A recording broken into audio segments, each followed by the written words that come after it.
Você termina de atender aquele caso difícil e precisa fazer uma análise funcional sobre o que vem acontecendo nas sessões. E aí quando você pega o seu material, você se pergunta, será que eu estou fazendo análise funcional ou eu estou descrevendo o caso que eu tenho acompanhado? Hoje eu vou mostrar 10 critérios que você pode utilizar para saber se está fazendo uma análise funcional que de fato vai te ajudar a atender o seu cliente de forma mais efetiva. O primeiro critério é aquele mais básico do analista do comportamento. Defina o comportamento com clareza. Prefira utilizar definições que descrevam o comportamento como ele ocorre e evite definições muito amplas como ansiedade e crise emocional. O segundo critério é foque no momento presente. A análise funcional precisa descrever o que está acontecendo agora. O passado é importante e previsões para o futuro também, mas você tem que se perguntar o que mantém este comportamento acontecendo no presente.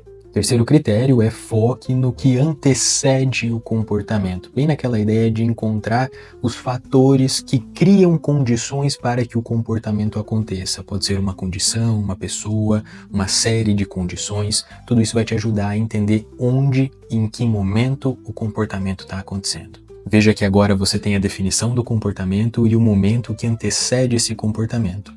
O quarto critério envolve identificar quais são as consequências para esse comportamento. O que é produzido depois da forma pela qual o cliente se comporta. O que ele ganha com isso, o que ele perde com isso, o que é mudado após a ocorrência do comportamento.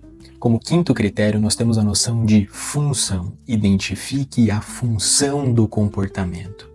Muitas vezes a forma do comportamento pode ser igual em diferentes clientes, mas as razões pelas quais esses comportamentos acontecem são muito diferentes. E a identificação dos antecedentes e as consequências vai te ajudar a sacar qual é a função daquele comportamento. Uma vez que nós identificamos a função, nós precisamos ter em mente que a função identificada é uma hipótese. Nós estamos fazendo uma hipótese sobre o porquê o comportamento acontece. Para testar essa hipótese, que é o sexto critério, você precisa recolher mais dados e identificar como o comportamento do cliente vem acontecendo ou está acontecendo dentro da sessão e quais foram as possíveis mudanças que surgiram após a implementação de alguma manipulação que você faz em intervenção para conseguir validar ou não a hipótese da função do comportamento. Quando você fizer a sua análise funcional, tenha uma linguagem clara, e esse é o sétimo critério. Porque a partir de uma linguagem clara, seus supervisores, colegas de supervisão ou outros profissionais que trabalham em conjunto vão conseguir entender o processo de análise funcional de forma muito mais adequada, o que vai favorecer a continuidade de uma intervenção eficaz. Evite utilizar aquelas palavras mirabolantes, seja simples e preciso. Na simplicidade e precisão da sua linguagem, o critério 8 está na identificação dos reforços e punições envolvidos no comportamento do cliente. Veja que nós passamos por um processo de identificação de antecedentes e consequentes.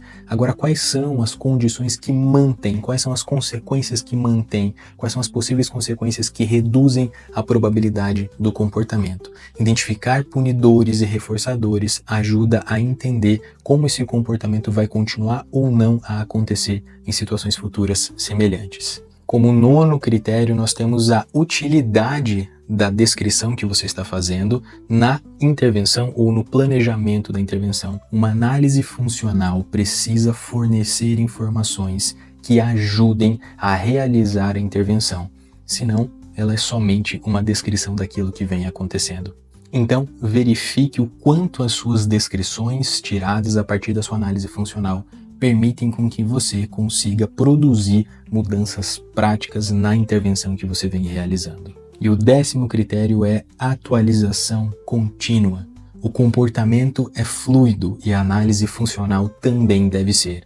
Então, constantemente recolha dados, colete dados e atualize a sua análise funcional para que você consiga continuar olhando para o comportamento do seu cliente e intervindo sobre ele da forma mais efetiva possível e acompanhe com mais clareza os processos de mudança que acontecem na clínica. Espero que esses 10 critérios te ajudem a realizar uma análise funcional mais efetiva e também te deem um pouco mais de segurança na sua análise e naquilo que você faz para registrar os seus casos.